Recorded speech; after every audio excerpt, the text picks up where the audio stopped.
الله الرحمن الرحيم. السلام عليكم ورحمة الله وبركاته.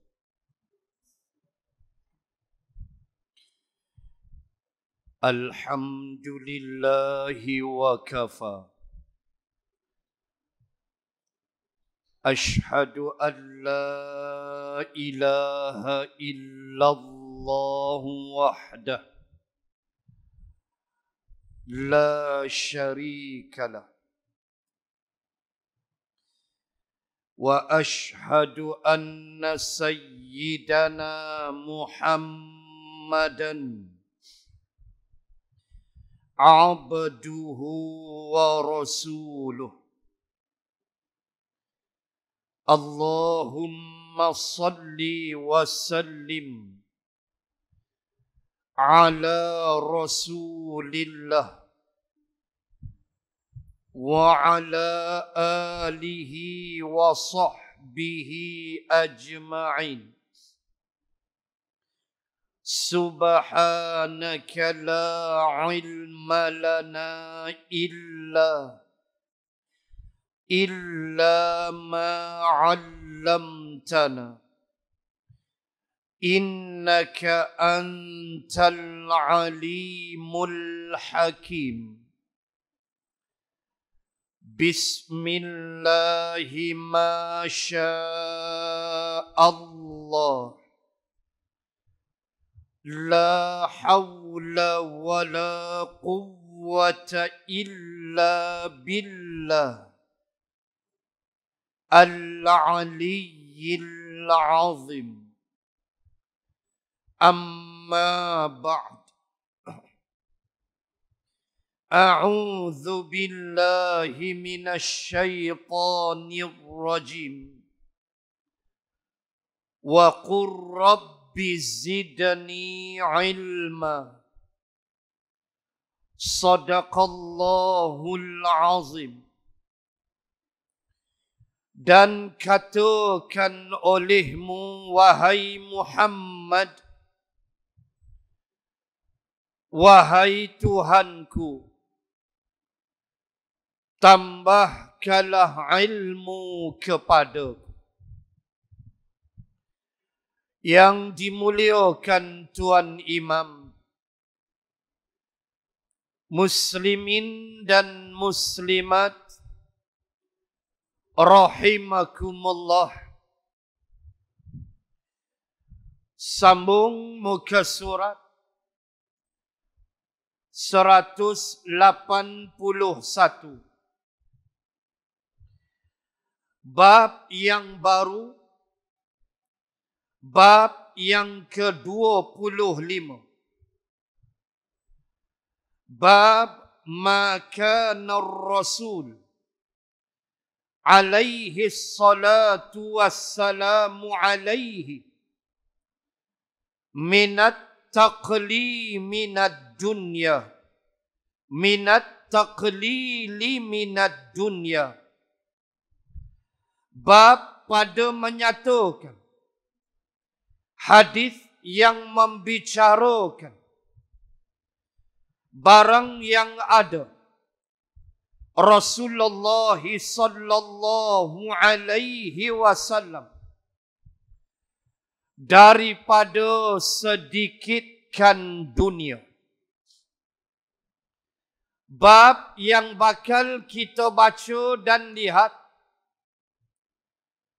adalah bab yang berhubung dengan sikap Rasulullah sallallahu alaihi wasallam terhadap dunia. Adakah Nabi menolak dunia? Atau Nabi mengambil sedikit daripada dunia? Inilah bab yang bakal dibahaskan. Dan kalaulah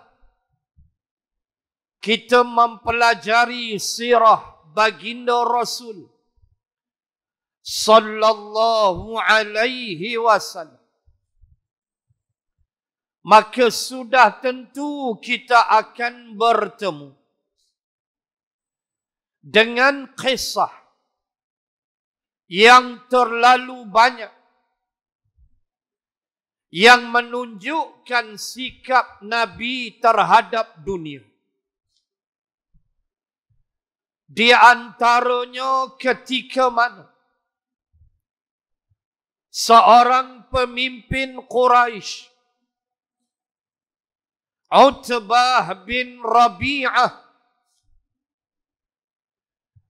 seorang yang mati kafir di dalam peperangan Badar,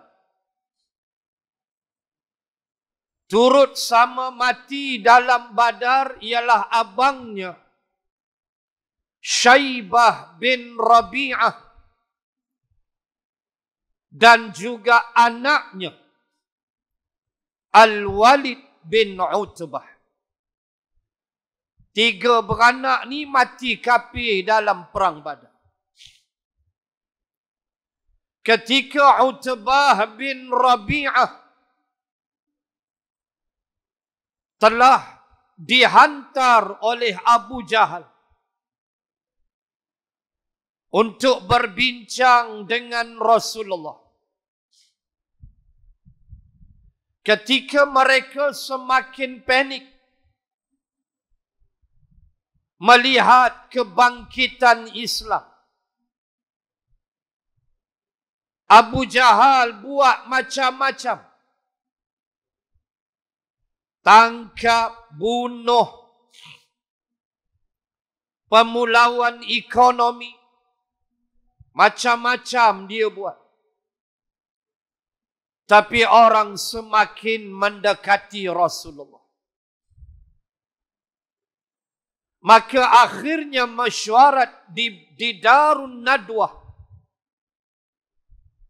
mengambil keputusan. Hantar wakil untuk menyembang dengan Nabi. Nak tengok Nabi dengan dunia. Wakil yang dipilih ialah Utbah bin Rabi'ah. Seorang tua yang amat dihormati di Makkah.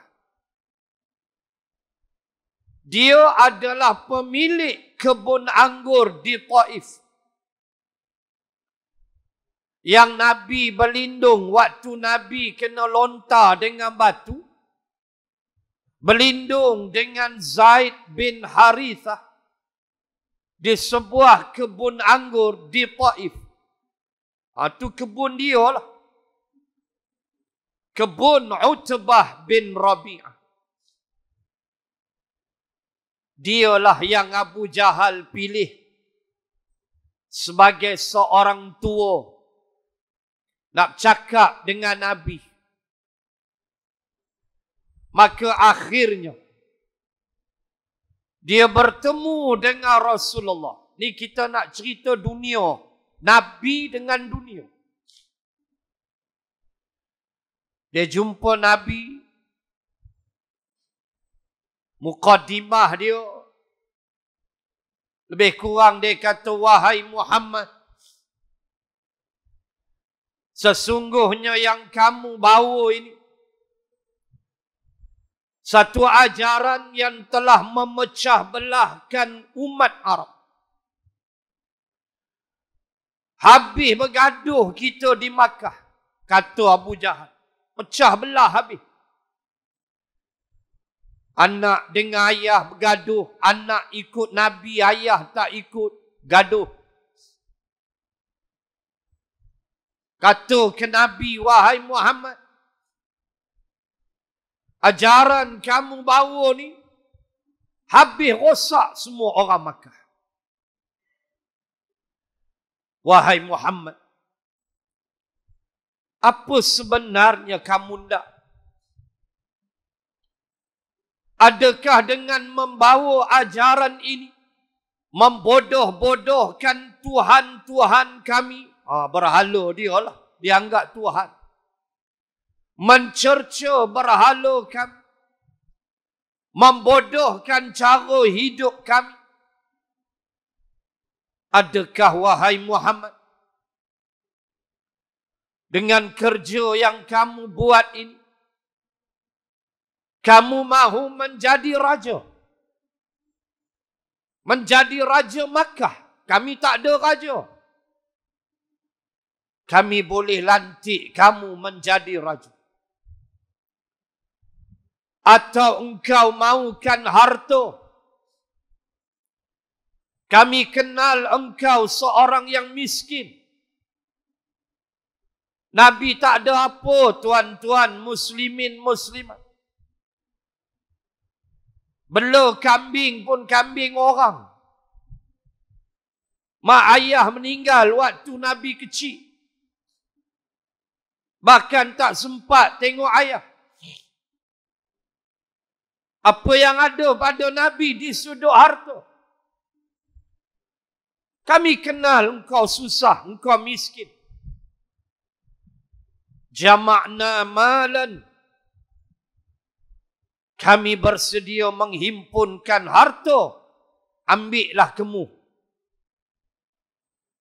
Atau engkau mahukan perempuan nak berkahwin, kami sedia mencarikan wanita cantik untuk.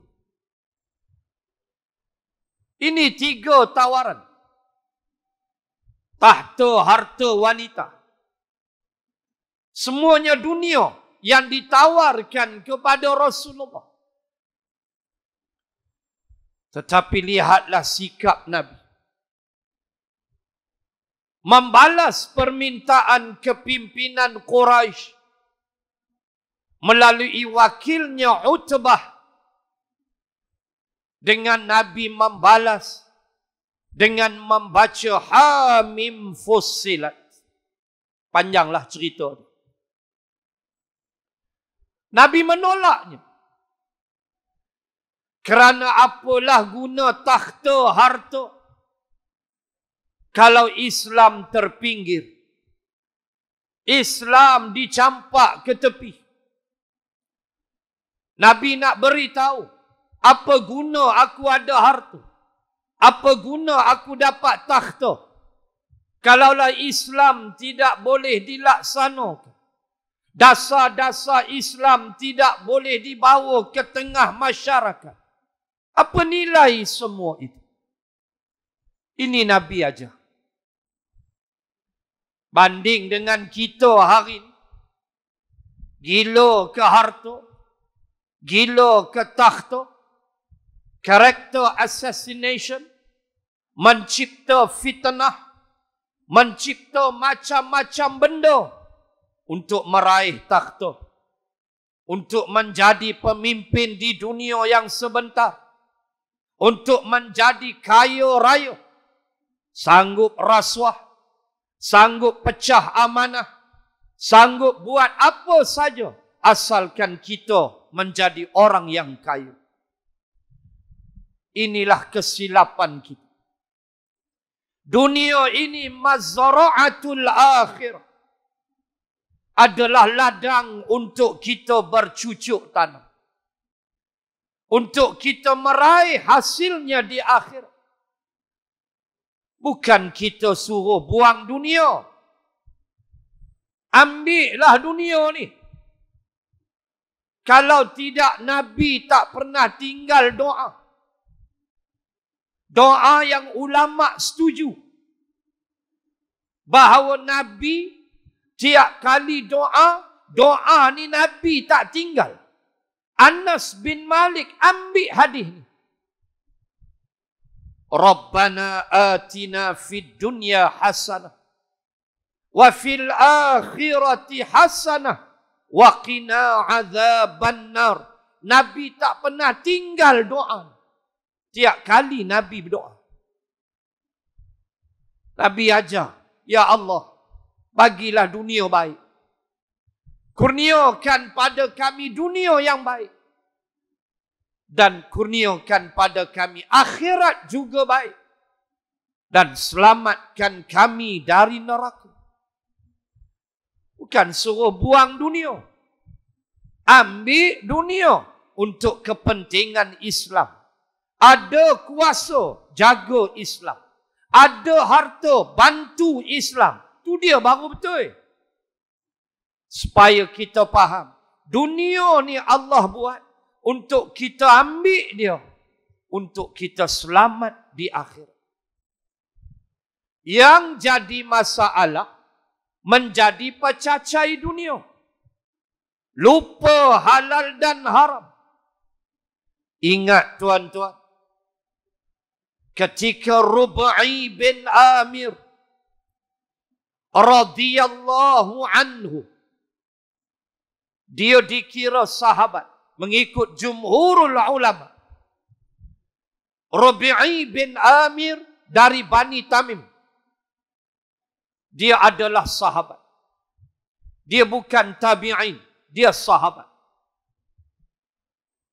Ibnu Katsir menulis di dalam kitabnya Al-Bidayah wan Nihayah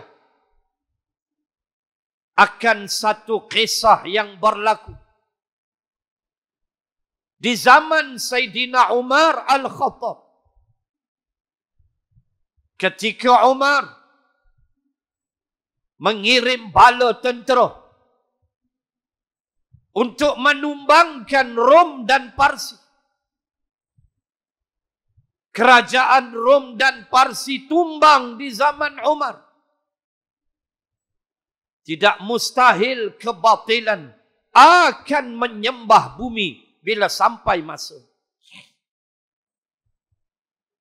Umar mengirim Panglima Islam Sa'ad bin Abi Waqqas radhiyallahu anhu untuk menghadapi kerajaan Parsi di bawah pimpinan Rostam. Perang yang dinamakan peperangan Qadisiyah di Iraq, di bahagian Iran, di Parsi.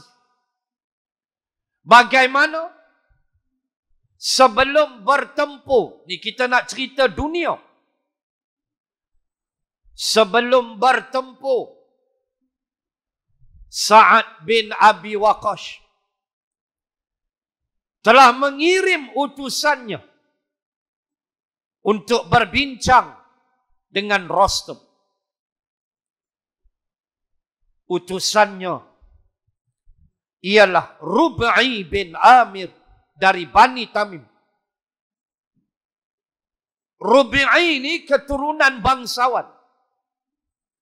Keluarga dia hebat. Maka Rub'i dengan tidak ada pengawal pribadi bertemu dengan pengawal-pengawal Rostam. Dan dengan beraninya menyatakan bahawa aku mahu bertemu pemimpin kamu Rostam. Di peringkat awal pengawal menghalaunya. Tetapi Rostam kata bagi dia masuk. Masuklah Rub'i bin Amir. Sambil masuk tu dia hunus pedang dia. Dan dia mencincang, mengoyak-ngoyakkan permaidani merah yang menjadi kebanggaan Raja Parsi. On the way nak sampai ke singgah sana tu, kapet sesaja. Lalu dia ambil pedang dia, dia toreh macam tu, sampai depan Rostam. Lalu Rostam tanya dia, siapa engkau ni? Hebat sangat nak jumpa aku. Lalu Rub'i bin Amir berkata, kami adalah umat Islam. Linukhrija man sya'a. Kami telah dilahirkan oleh Allah.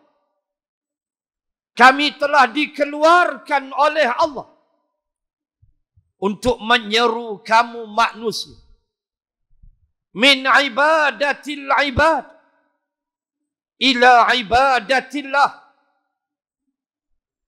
Kami datang untuk menyeru kamu, untuk memerdekakan kamu, untuk membebaskan kamu daripada menyembah sesama manusia kepada menyembah Allah. Min dhiqid dunya ila sa'atiha. Ila si'atiha.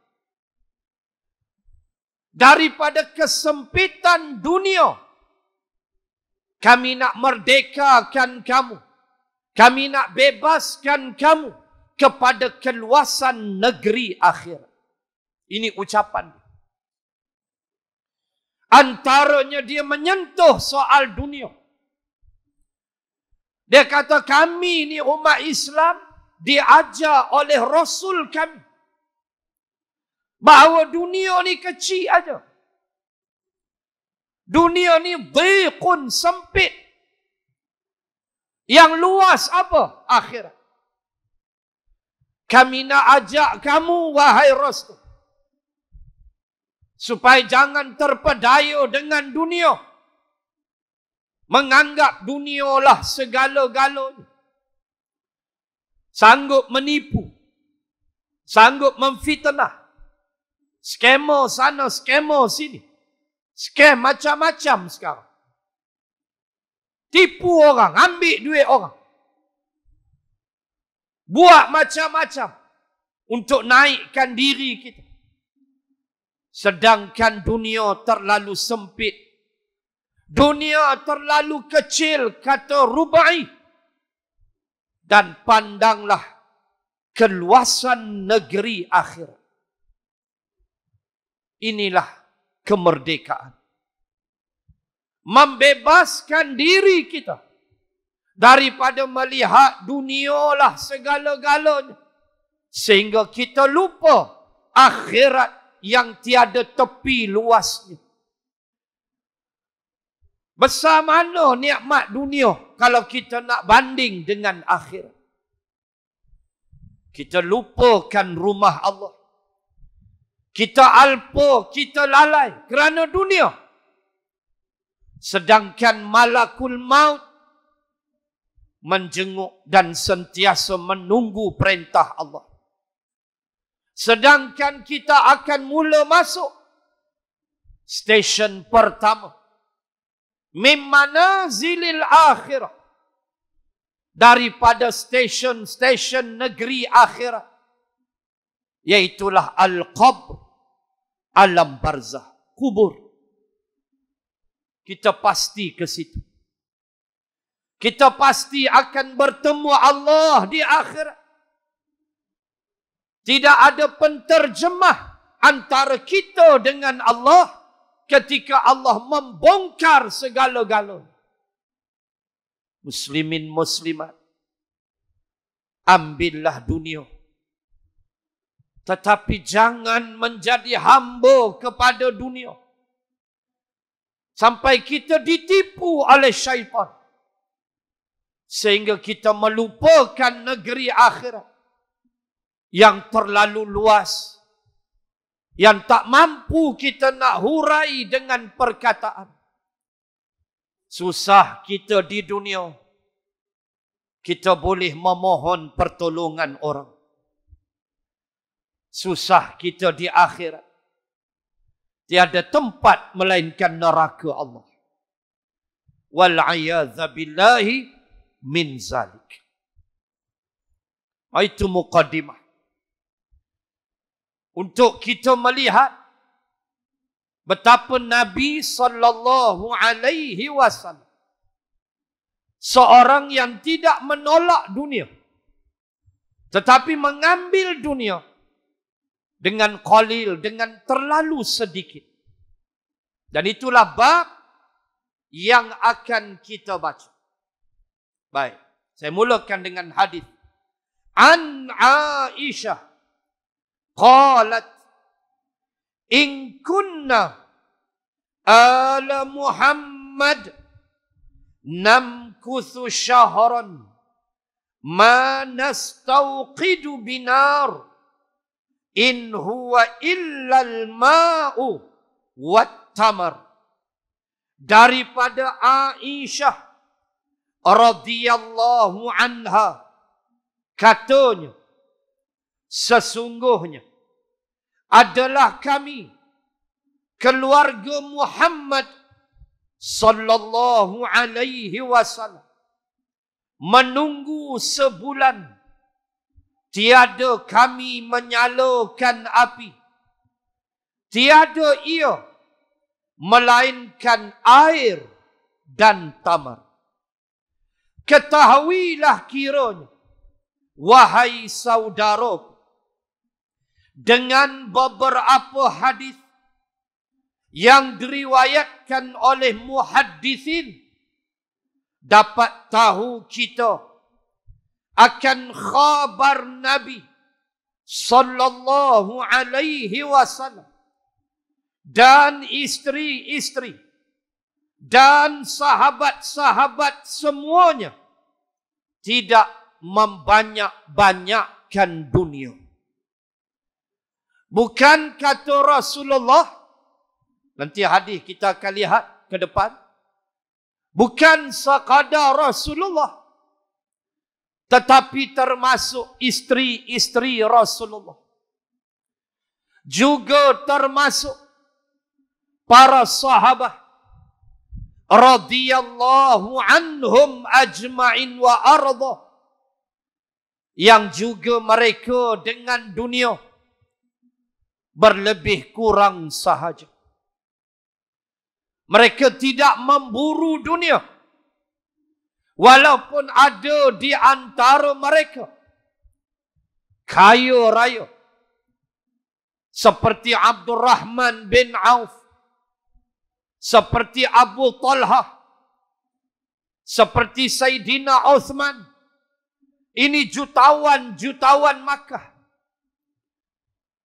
Tuan-tuan bayang, saya pernah sebut, tuan-tuan muslimat bayang, sampai hari ini akaun bank di Madinah ada lagi atas nama Uthman bin Affan.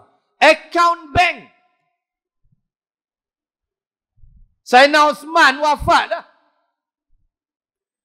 Tuan-tuan pergi tanya pegawai bank di Madinah. Pergi tanya dia. Dia kena cakap Arab lah. Kalau Melayu dia tak kerti. Pergi tanya mereka. Mereka akan beritahu antara akaun bank yang masih wujud, Uthman bin Affan. Kita tanya Sayyidina Uthman, Ashabul Rasul, di antara sahabat-sahabat Nabi. Naam, sahih ya akhi. Dia kata ya. Allahu Akbar tuan-tuan. Sayyidina Uthman wafat dah. Ribuan tahun. Tapi akaun bank tu ada. Berjalan wakaf dia. Sampai kiamat. Keluarga dia jaga. Bani Umayyah jaga. Oh ya Allah ya Tuhan. Tak tahu nak habaq keuntungan. Ni orang kaya Madinah. Orang kaya Madinah yang cukup hebat. Infak harta. Abu Talha ada kebun tamar yang luas. Kalau arah kiblat Masjidin Nabawi, sekarang ni dataran yang putih itulah. Luar masjid. Dataran putih itu. Itu dulu kebun tamar Abu Talha. Nabi selalu lepak di situ. Dengan kebun-kebun tamar, dia infak sabilillah. Mereka dengan dunia tak pandang apa tentu. Allahu Akbar. Lagi bagi, lagi bagi, lagi banyak datang. Seperti ucapan Abdurrahman bin Auf. Abdurrahman bin Auf kata, aku menjadi pening. Aku tak tahu nak buat harta aku. Aku bagi, berkembang. Aku bagi, dia jadi lagi. Aku bagi, semakin banyak, semakin banyak. Sampai aku tak tahu nak bagi siapa dah. Itu dia Abdurrahman bin Auf. Sampai harta tak tahu nak bagi siapa. Habis semua sahabat dapat. Duk ada. Kita pernah baca. Kalau RM, harta Abdul Rahman bin Auf, kalau nilai RM, nearly 3 billion. Harta dia. Punyalah banyak, ya Allah, ya Tuhan. Tetapi dia tetap menjadi manusia yang tidak lupa kepada jihad sabilillah. Semua perang disertai dan dengan hartanya dia membantu agama Allah. Mereka tidak terpedaya dengan dunia. Mereka ambil dunia, tetapi mereka menjadi manusia yang berada di belakang Rasulullah setiap kali solat 5 waktu. Jaranglah masbuk. Jarang masbuk. Dan masbuk kita manjang lambat. Subuh masbuk, zuhur masbuk, asar masbuk. Tahap apa yang diseboknya entah. Kita pun tak tahu. Kok subuh tu boleh maaf lah, terlepas terlena. Ni zuhur, asar, maghrib pun kalut, habis kita. Bukan tak sah semayang, tapi pahala kuranglah hang masbuk. Muslimin, muslimat, pahala paling tinggi solat bila? Mengiringi. Habis saja takbiratul ihram imam, kita pun takbiratul ihram. Itulah paling besar pahala. Imam Allahu Akbar, kita pun Allahu Akbar. Tak tunggu dah. Jangan duk bergurau lagi. Jalan tu imam dah start bismillah dah. Kita duk usik-usik pungkok lagi, duk bergurau. Apa leceh lagu tu. Bukan sinilah masjid di selatan Mozambik. Tak maulah bergurau apa bendanya lagi. Bangkit dan terus masuk saf. Jangan duk bergurau tak ketahuan dalam masjid. Cukup dah.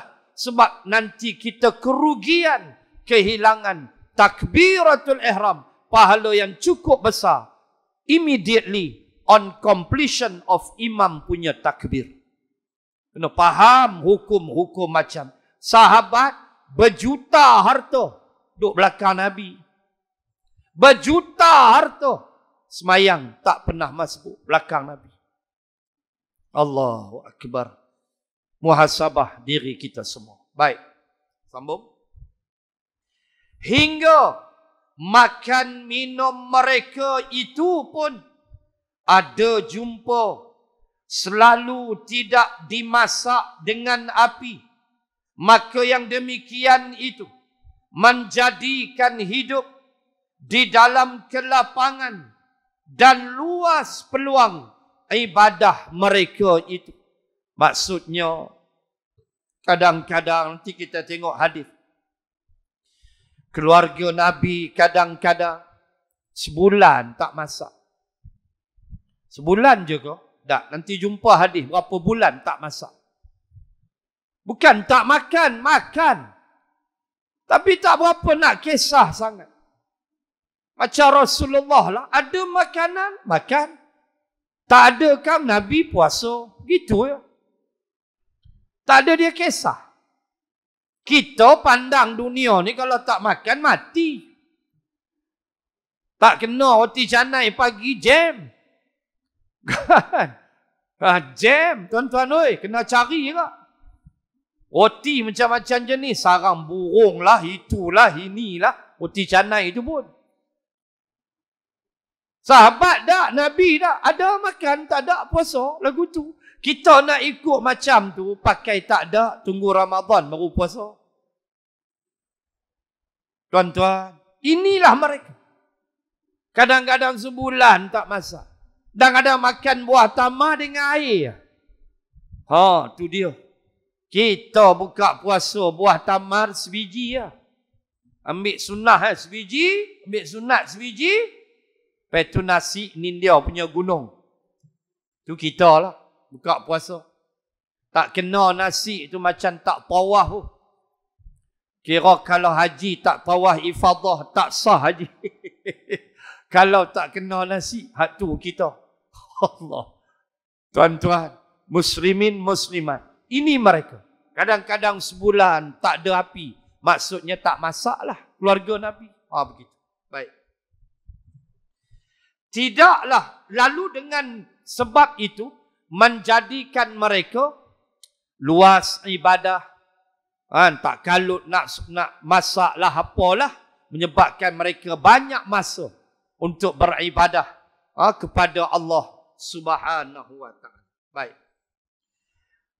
Tidaklah menjadi peluang mereka itu berugi-rugi pada dunia, mengirakan sedap makan. Sahabat keluarga Nabi lagu tu lah. Dia tak berapa kisah sedap makan ke, janji boleh makan sudahlah. Kita lain. Kita ada rancangan di TV, jalan-jalan cari makan. Kan? Jalan-jalan cari makan. Cari. Kira tempat nak pergi makan tu memang so special lah. Makanan sedap lah. Bukan main-main pun. Makan mau sedap, hak tu kita. Kalau makan tak berapa sedap, dia jadi lain. Kedai tu tak pi dah. Tak pi dah kedai tu. Silap-silap masuk dalam WhatsApp group, jangan duk pi kedai tu, tak sedap. Ceroy dia kata. Tu kita. Sebab kita memilih kesedapan. Of course lah. Bila makan, memanglah kita tak sedap. Tapi yang kita baca ni perangai Nabi. Perangai keluarga Nabi. Mereka tak kisah bab sedap ni. Janji boleh makan, sudah. Kita tak apalah, tak sampai ke tahap tu. Dan kesedapan itu kadang-kadang menjadi perkara yang kita ambil kira juga. Hak tu kita tahulah kelemahan kita. Kita nak capai darjat macam Rasulullah. Macam keluarga Nabi. Ampun maaf. Dah tahu dah kedai itu tak sedap. Kita pergi repeat ke second time. Mana ada. Tapi cari kedai lain. Sebab bagi kita sedap tu the most priority. Bagi kita sedap tu mesti nombor satu. Satgi WhatsApp pula dengan angkat jari kali. Jari tu dekat 12 cap jari tu. Tanya sedap. Laziz. Dia kata sedap. Subhanallah. Sedap makan. Kena mulut. Dia pun kata. Kena mulut. Istilah dia tu kena mulut lah sedap. Kempen sakat. Kadang-kadang adik-beradik kita kan. Dia nak main. Daripada Kuala Lumpur pun dia WhatsApp kita. Tanya ni. Hang bawa aku kedai mana sedap. Kedai mana sedap. Itu dia punya tulisan. Dalam WhatsApp group. Kita lah jadi tukang bawa dia. Nak makan tu lah. Nak makan ni lah. Maklumlah Kuala Lumpur. Roti canai lah RM1.50. Saya balik KL bulan lepas. Bulan lepas kan tak ada kuliah. Saya balik Kuala Lumpur. Roti canai RM1.50. RM1.50 tu angkat punya nipih. Nampak orang perempuan balik. RM1.50. Mampu. Dahlah kecil. Nipih. Nasi lemak. Telur rebus kerat 60. Mampu. Punya halus. Kacang ada 2-3 dah. Pepak sedah habis. Ikan milih. Kunyah-kunyah sakit gigi. Allah. Tu yang mereka kalau mereka main Kedah ni. Letih kita layan mereka. Kalau musim durian mereka main. Mampus kita. Jenuh pergi bawa makan durian. Restoran sana sat lagi nak makan mi rebus lah apa. Layan pi lah. Sekali-sekala mereka main. Kita sedap tu prioriti lah. Nabi, keluarga, sahabat. Tak sedap tak apa. Janji boleh makan sudah. Tu dia. Kita nak tiru lagu tu Allah. Ampun ya Allah. Kita tak mampu. Baik. Bahkan. Bersedap-sedap. Sedap makan. Dan sedap minum. Kita kira. Kalau minum pun serupa. Jangan kata makan. Minuman pun. Kita mau kira hak sedap. Minuman pula macam-macam jenis. Milo bukan kata ais, Milo dinosaur pun ada. Milo dinosaur, Milo ais, taburlah serebuk Milo di atas. Setengah kedai dia tulis Milo tabur, setengah kedai dia tulis Milo dinosaur. Allahu Akbar. Hak tu kalau kena tiap-tiap malam, memang kaki hilang hak tu, nak nampak? Dia punya manis, subhanallah. Milo ais tu manis dah. Tabuk pula Milo lagi atas dia. Ambil straw tu sedut Milo tu. Serebuk Milo tu sedut macam isap ganja. Kita punya tarik tu, dia punya shock. Macam orang kena ais tu. Puih tuan-tuan. Kita duk cari hak sedap. Allah. Sedap makan, sedap minum. Kan, kalau Nescafe tarik mau kau, teh tarik ada kadang-kadang gerai. Teh tarik kita minum tu kira paling sedap. Kita ucap tahniah dekat dia. Kita pergi jumpa dia, bang, teh tarik bang, maintain lah. Kita ucap tahniah dekat dia. Sebab kita minum tu sedap. Bukan senang. Teh tarik pula Melayu. Selalu yang teh tarik ni geng mamak. Mereka yang pandai. Ni bila Melayu buat kena mulut, ucap tahniah lalu. Kita ni kira mau cari sedap. Makan dan minum. Juga sedap pada tempat tidur. Tuan, saya pernah sebut ada harga tilam RM7,000. Tilam kuku RM7,000 harga. Tilam harga RM7,000, tepuk dahi kita. Kan? Ada orang beli RM7,000. Punya nak lena tidur. Kira boh badan tu, nampak ujung kaki lah, tenggelam dengan pungkuk-pungkuk ni. Tu yang subuh pukul 8. Punya lena. Sedap pada tempat tidur. Nabi SAW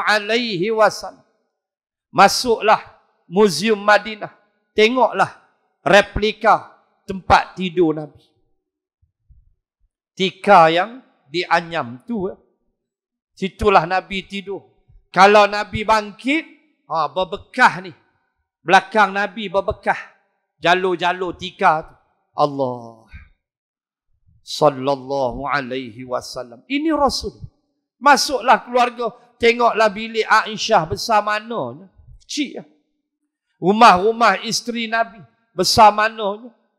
Yang dirobohkan di zaman Khalifah Umar bin Abdul Aziz. Terpaksa dirobohkan rumah-rumah isteri Nabi untuk pembesaran Masjidin Nabawi. Menangis Khalifah Umar bin Abdul Aziz. Dia gubernur Madinah pada waktu itu. Ketika membacakan arahan pemerintah, Khalifah Marwan memerintahkan supaya rumah-rumah isteri-isteri Rasulullah hendaklah dirobohkan untuk membesarkan Masjidin Nabawi. Tuan, ketika dibaca perutusan itu, meraung, menangis Khalifah Umar bin Abdul Aziz daripada Bani Umayyah, cicit Saidina Umar. Umar bin Abdul Aziz adalah cicit Saidina Umar. Mak dia Ummu Asim, cucu Saidina Umar. Dia cicit Saidina Umar. Sebab itu dia digelar Umar Al-Thani, Umar yang kedua. Umar Al-Awwal, Umar Al-Khattab, Umar Al-Thani, Umar bin Abdul Aziz. Cicit Saidina Umar. Nangis dia. Kalau pintu Masjidin Nabawi, Babun Nisa. Babun Nisa. Belakang Babun Jibril. Ini Babun Baqi'. Rasulullah, makam Nabi keluar. Babun Baqi'. Satu pintu belakang. Satu pintu di belakang Babun Jibril. Belakang Babun Jibril, Babun Nisa. Babun Nisa dulu adalah rumah isteri-isteri Nabi. Dirobohkan. Mula-mula roboh ialah rumah Aisyah. robohkan rumah Aisyah. Bila Nabi wafat, Aisyah buat bilik lain belakang. So makam tu situlah. So buat bilik lain, rumah tu dirobohkan. Itulah berlaku peristiwa ketika mereka dalam proses merobohkan rumah isteri Nabi. Berlakulah satu peristiwa ketika mana dirobohkan rumah Aisyah radhiyallahu anha. Tiba-tiba tah macam mana terkena sikit, terkeluar kaki daripada kubur, daripada satu makam. Terkeluar kaki. Nampak dua kaki. Yang kaki ni macam orang hidup. Allah. Lalu pakat kerumun. Masing-masing kata, jangan-jangan ini kaki Rasulullah. Tiba-tiba ada seorang tabi'in yang berguru dengan para sahabat. Dia datang dan dia tengok. Dia kata, ini bukan kaki Rasulullah. Ini kaki Sayyidina Umar Al-Khattab radhiyallahu anhu. Kaki Sayyidina Umar. Kambuh balik. Waktu pembesaran. Sayyidina Umar, kepala Sayyidina Umar adalah bahu Abu Bakrin. Kepala Abu Bakrin adalah bahu Rasulullah. Itu susunan mayit mengikut pandangan Imam Malik rahimallahu ta'ala dan pandangan jumhur. Allah, sedih. Rumah tak berapa besar mana. Dirobohkan. Itulah mereka. Rumah Safiyah, rumah isteri-isteri yang lain, semua dirobohkan untuk membesarkan Masjidin Nabawi. Menangis Omar bin Abdul Aziz. Apakan daya memikirkan maslahah ummah itu lebih besar. Maka itulah pembesaran Masjidin Nabawi sampailah hari ini boleh memuatkan jutaan orang dalam satu waktu solat. Muslimin dan muslimat. Demikian mereka itu tidak mengira pada kesedapan tidur mereka. Baik. Dan tempat duduknya yang menjadi sia-sia, peluang semuanya itu tiada berfaedah bagi akhirat, bagi keluarga Nabi, bagi sahabat, bagi isteri-isteri Nabi. Sedap makan ke, sedap tidur, tempat tidur ke, sedap minum ke, bagi mereka hak tu tak ada faedah. Tu dia. Asal boleh minum sudahlah. Asal boleh makan sudahlah. Mereka begitu keimanan mereka. Mereka tidak meletakkan kesedapan dunia itu menjadi satu perkara utama di dalam hidup mereka. Walaupun mereka makan, mereka minum, mereka tidur. Bahkan Rasulullah memarahi sahabat apabila ada seorang sahabat yang menyatakan bahawa dia takkan tidur-tidur, dia nak tahajud sampai ke pagi. Lepas isyak tu semayang sampai pagi, tak nak tidur-tidur. Kan Nabi marah dia. Nabi kata, aku orang yang paling hampir dengan Allah, tetapi aku tidur dan aku solat. Nabi pun tidur. Nabi marah, jangan buat macam tu. Tunaikan hak tubuhmu, iaitu rehat, bagi dia tidur. Tu hak tubuh kita. Sampai masuk pukul 4, 4:30 kita bangunlah untuk tahajud dan sebagainya. Baca Quran. Saya selalu pesan dalam kuliah, jangan tinggal baca Quran sebelum subuh. Subuh 6:03 minit. Baca Quran. Lepas kita solat tu 5:30 baca Quran. Baca Quran. Sebab masyhuda. Baca Quran sebelum fajar. Subuh berapa? 6:03 minit. Baca Quran sebelum fajar. Masyhuda. Disaksikan malaikah. Malaikat mai keliling kita. Kita tak nampak. Baca Quran. Tuan-tuan, muslimat. Sebelum subuh, baca Quran. Walau satu muka surat. 5.45 sempat lagi baca. 5 minit, 10 minit. Lepas tu start kereta jalan pergi masjid. Sempat lagi. Yang penting sebelum fajar, bacalah Quran. Kerana besarnya fadilat dia. Kerana disaksikan oleh malaikat. Baik. Bahkan menjadi bala pula kepada yang bersedap-sedap ini. Bersedap-sedap itu. Iaitu malas berbuat ibadah. Dengan sebab telah diajar diri. Biasa di dalam sedap dan senang.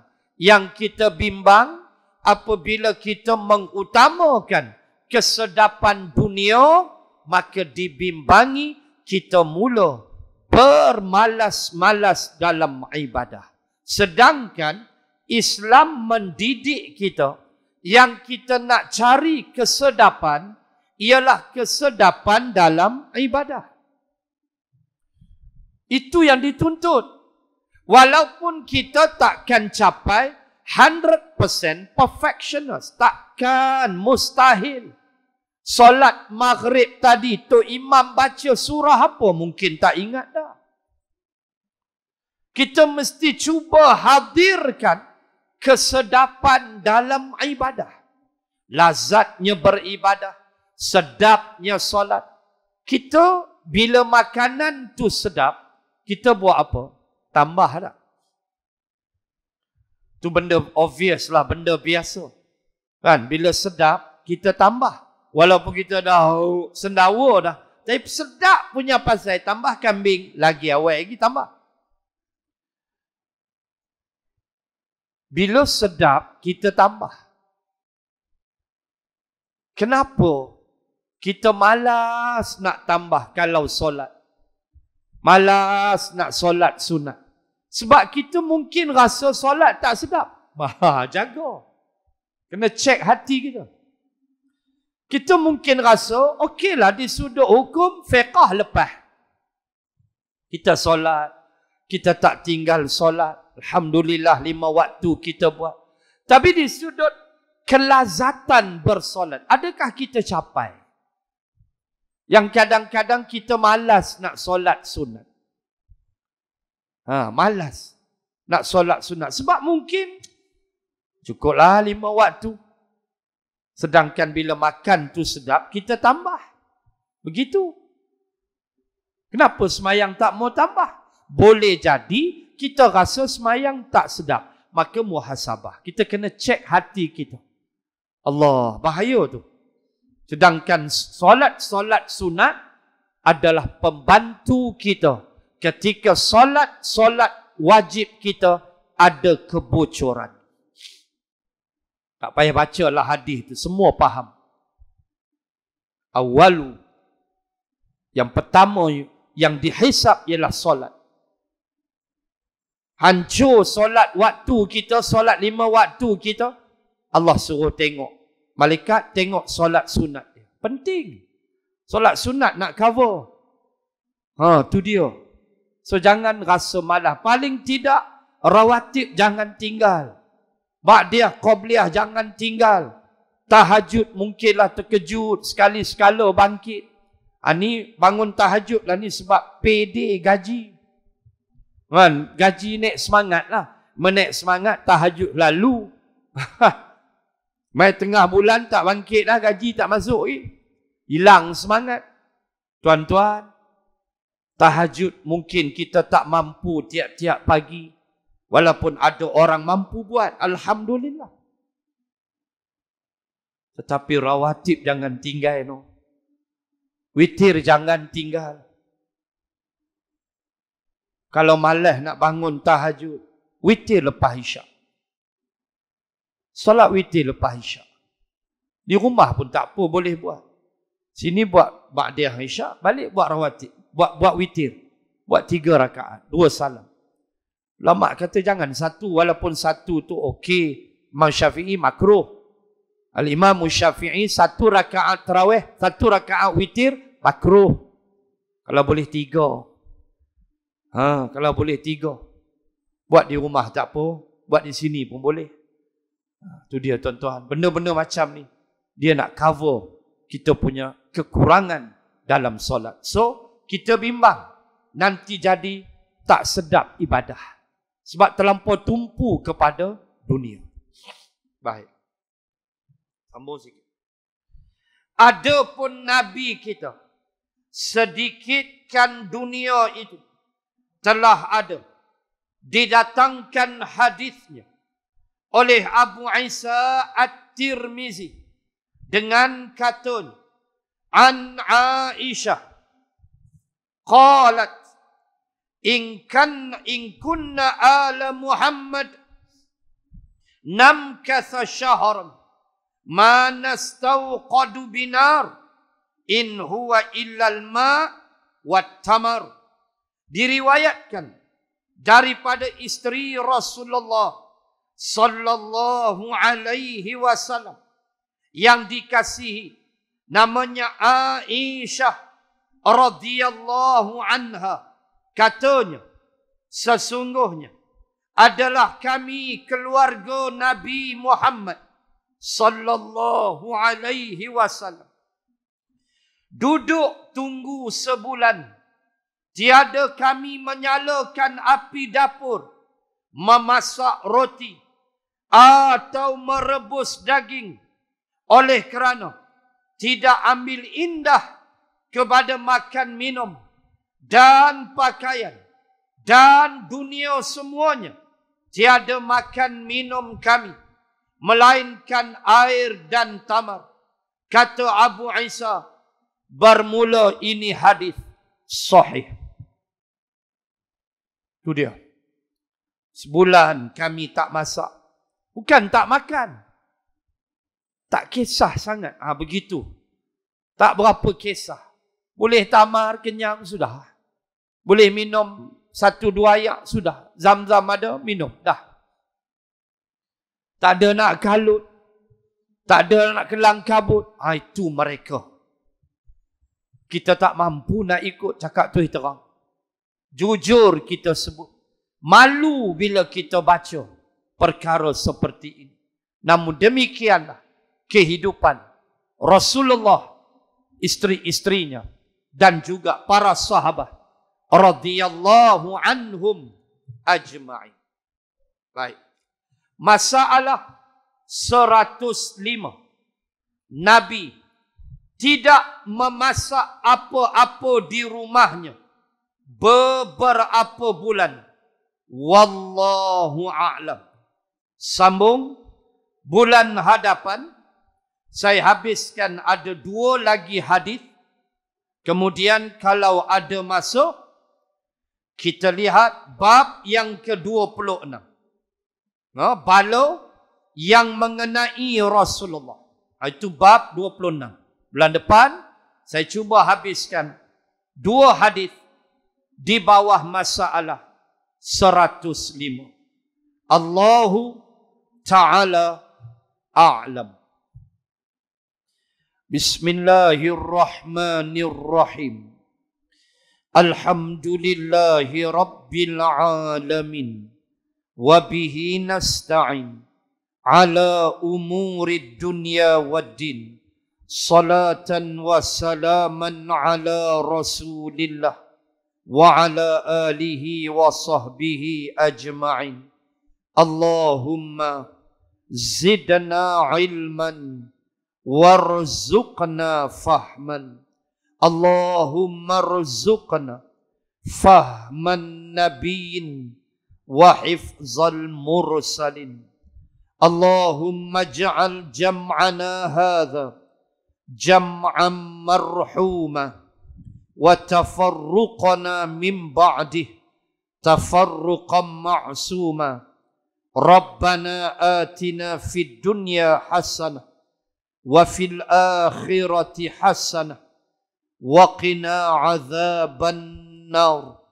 Wa sallallahu ala Rasulillah wa ala alihi wa sahbihi wa baraka wa sallam. Walhamdulillahi rabbil alamin. Subhanakallahumma wa bihamdik نشهد أن لا إله إلا أنت ونستغفرك ونتوب إليك والله أعلم. السلام عليكم ورحمة الله وبركاته.